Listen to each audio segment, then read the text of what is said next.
Make sure to check out our sponsor, Cell Phone Buyers Recyclers. They want to buy your cell phone old, broken, or you're just trying to get rid of it. You can contact them right at the number on the screen, text or call. Also, their social media and website is in the description if that's more convenient. If you share their social media accounts on social media, get a chance to win an iPhone. Go check them out. All right, man, we back. Goodfellas Sports TV. Let's talk about the NBA. It seems like, the powers that be is trying to burst the NBA's Orlando bubble. Let's give you the rundown. I actually had a video queued up, but so much stuff has happened between when I shot the video in the morning till now. I just redid it. So check out our NBA Talk playlist. Make sure to hit that subscribe button, bell icon button, share the video. I believe they supposed to have 3 preseason games, and I think the season kicks off July 31st. But we do have some good news. I'll share that at the end of the video to get us on a good foot. But one of the things that's going on right now, okay, and I'm going to just get into it, is in Orlando. They're having a lot of people breaking the rules and violating protocol as far as not wearing masks, leaving off the campus to get food, probably to get women. So somebody been hitting that hotline bling up. They have a hotline that's a number that you call and you anonymously give a tip for somebody that's violating the protocol. Maybe not social distancing, not wearing masks. And a lot of people are saying it's the NBA Players Associations or their unions. President Chris Paul is the one that's telling on everybody in the bubble. Some people joking around and saying it's LeBron James. Right now it's Chris Paul trending on Twitter, snitching on everybody because he corporate and, pretty much people don't like Chris Paul because he two-faced. He's a company guy.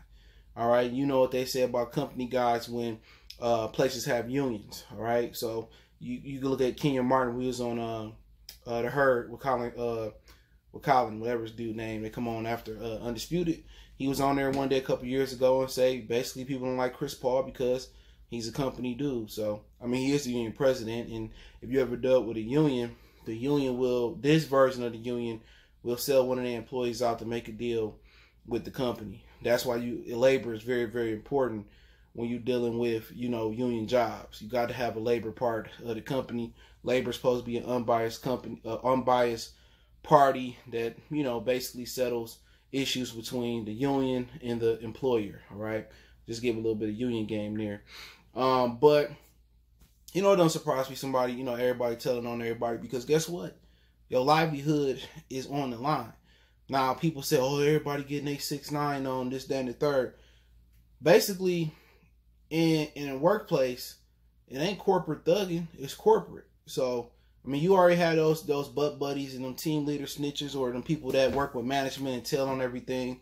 But in this case, I'm not completely mad at it because your life on the line. So if somebody go out there and they breach the bubble and they leave the bubble or they break the rules and it's an outbreak in the bubble, you could be stuck in the NBA bubble for a long time. People didn't think about that. You could be stuck in that bubble for a long time. And what I mean by you could be stuck in that bubble for a long time, if it's an outbreak, they're not going to let them travel and leave home on flights and cars and all that type. They're going to try to quarantine them right in that bubble. You're going to be eating them Lunchables.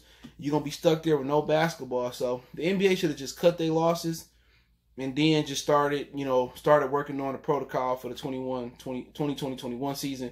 But one of the funny stories that came out was that Richaun Holmes, he had to quarantine because he breached the bubble to go pick up some food from DoorDash, Postmates, Uber Eats, Grubhub, whichever one they doing. And for the most part, he made a mistake. So now he got to go into self-quarantine for 10 to 14 days. And then he has to pass 6 tests of the COVID-19 test to be able to come back into the bubble.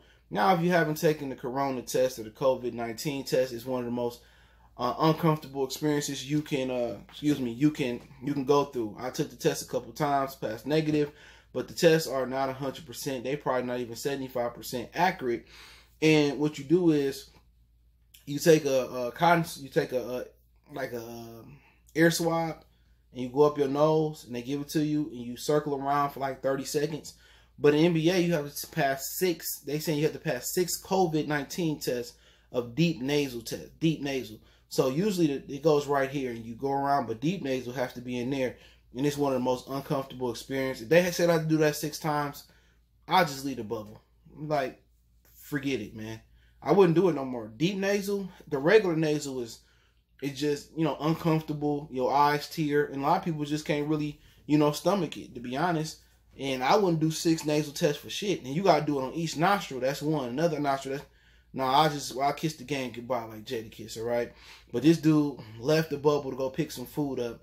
So you couldn't just survive off the food they was giving you. Whatever they was giving you, people act like they ain't never struggled before. But it's hard to remember what it's like to struggle. And now you got at least 6, 7 figures in your account. You know what I'm saying? When you've been eating good through the whole quarantine, you've been, carrying out this, that, and that place where you got a personal chef. A lot of dudes, you forget where you come from, or you forget when you lived off ramen noodles and off Spam, and, when you got it out the mud. But, he didn't know he couldn't leave to get food. I mean, they give you the code of conduct or their ethic books or their protocol book. They gave everybody one, but people not going to read it. So they should have had somewhat of a symposium where players had to watch it, live. They should have gave like a player symposium and read the conduct book. Some of the players probably can't even read, bro. Real talk, the way they passing dudes through, because they play good in ball. So if you didn't read that book, really, in actuality, they should have kicked them out the bubble for good. But, I wouldn't go through them 6 tests. But also it came out that James Harden tested positive for the coronavirus. I mean, who would have guessed it? You had Bam, Kendrick Nunn, 3 Denver Nuggets, Gary Harris, was it Torrey Craig? Sorry if I butchered his name. Michael Porter Jr., so you had a few guys that end up testing positive for COVID, and Russell Wilson said he did. Russell Westbrook said he did, and then James Harden said he tested positive. So when we knew they wasn't in Orlando, even Kawhi, I think, eventually cleared the protocol, and I think he tested positive as well. They're not gonna let you know that, and they swept it under the rug. So Harden is doing fine. He's expected to be able to, make it through, and then he'll be able to keep. Expected to fly and travel to Orlando and get into the bubble. But like I said before, I didn't if I had to guess one of the players that probably did test positive, it probably would be James Harden. And people say, why?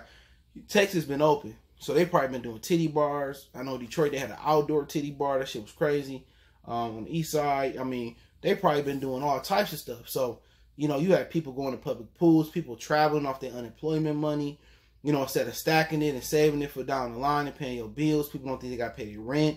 Some people think they ain't got to pay their mortgage. You got people, going to public pools, traveling to Miami on a regular basis or Florida on a regular basis, knowing it's a hotbed. But these are the same people that's crying and complaining about, I'm scared to go back to work. No, you just don't want to go back to work and make an honest living again. You want to live off unemployment. And I'm not knocking you, but it's some hypocrisy to be said when you fighting and you battling on the threads, or you battling in public saying that, it's not safe to go outside and I'm scared to go outside, but you won't wear a mask, but you travel to Vegas, you travel to Florida where they got, so much COVID-19, cases. They hit a record high the other day for like 13,000. And you going there, but then you crying wolf. Like, I don't respect people like that. And I understand that people tired of working for short change, and that's something that the government and corporate America got to change. But like I said before, James Harden probably was partying. Remember, this is a dude that spent $1 million, in a strip club on strippers. And as we have never seen the documentary go broke, as we never seen, dudes that made hundreds of $1 million in sports go broke. Chris McAllister for the Ravens living in his people's basement. And this just lets you know how uneducated the athlete is to this day. Still uneducated financially. Still financial illiteracy at its finest. Why would you throw $1 million? That's going to be $1 million he wish he had. So you talk about a dude who lost in Game 6 of the finals a few years ago when Kawhi Leonard didn't play versus Spurs, got sent home, pictures of him at the liquor store, at the titty bar, the club afterwards. That dude don't care about winning at all. That's why I don't respect James Harden as a legend. He can have all the points, all of them inflated, just like Steve Nash would in that D'Antoni system. He can have all the points, everything. But the number one thing to be legendary is to win. If you don't win, then you Charles Barkley, you Chris Webber. You know what I'm saying? If Dan Marino just got one title, he probably considered the greatest football player of all time, or at least quarterback damn near. With his numbers and his ability. And James Harden is just, he don't care. He don't care. Every time he lose, he go to the club and drink. He don't care about winning. And that's kind of what ESPN is trying to push. ESPN is trying to take the emphasis off of wins and losses and put it on stats and deep analytics. Fuck all that deep analytics and stats. If you win, you win. If you don't, you don't. You can't be an all-time great. With LeBron James being 3-6, they trying to make it seem about stuff in the stat sheet. No, he's a loser. We not going to forget every year he got his butt busted in Miami when they were supposed to win not 5, not 6, not 7. Not going to forget that. And James Harden, every year, they put him on a pedestal of how great he is, and every year he gets to the playoffs and he get constipated on the toilet. Ain't nobody trying to hear that, you know? But, you know, I knew he'd probably get it because he didn't care. And then you had Westbrook you had Russell Westbrook at the, the little, protest they had in California. So you can say he got out from that, but nobody truly knows, where you pick it up from. It could be the grocery store. It could be anywhere. Your food delivery guy. You could have ordered something off Amazon. It's so much they don't know about the virus. But let's continue on. Harrison Barnes and Michael Beasley. I think those are the two players that tested positive in the self-quarantine stages, of, the Orlando bubble. Okay, what they would do is you go to a self-quarantine stage. I guess you quarantine with your teammates, and then you test again to get into the bubble. And basically, they both tested positive. Harrison Barnes for the Kings, and also Michael Beasley for the Nets. Michael Beasley kissed the game goodbye like Jada kissed. He left the bubble and went home. Now, when they said Michael Beasley left, everybody thought it was a mental thing, but he tested positive for the corona. So he going home. Harrison Barnes is expected to report in Orlando. So out of everybody that was in self-quarantine phase, out of 22 teams, trainers, staff, and everybody else, coaches and team, only 2 people failed the self-quarantine phase. And I just think the NBA is just covering up a lot of stars having it, man. They really is, man. But, with Barnes, I don't think nobody cared. It was like when they was in the finals when LeBron came back from 3-1, even though they spinning Draymond Green, had Harrison Barnes, hit 40% of his shots, they would win. People forget how atrocious Harrison Barnes was in that series. He might as well have had the coronavirus then because he single-handedly helped LeBron and them come back. He just couldn't buy a shot. It wouldn't surprise me if they had a book 15 years or 20, 30 years online saying how he shaved points. And I think I was looking forward to Michael Beasley, basically, he checking it up all day with him, Jamal Crawford, and Karis LeVert. Because, 2 Brooklyn Nets tested positive, DeAndre Jordan and Spencer Dinwiddie. Obviously, KD and Kyrie, they not playing. There was some reports that they may have played early on. But KD, said, I ain't playing. And Kyrie said he ain't playing. So, it's at the point where, you just got a lot of people that's testing positive, man. And they doing everything to burst the bubble. But they spent so much money rechanging that place into practice facilities. They spent so much money on food and hotels and all that. Unless there's a huge outbreak, they're not going to let nothing burst this bubble.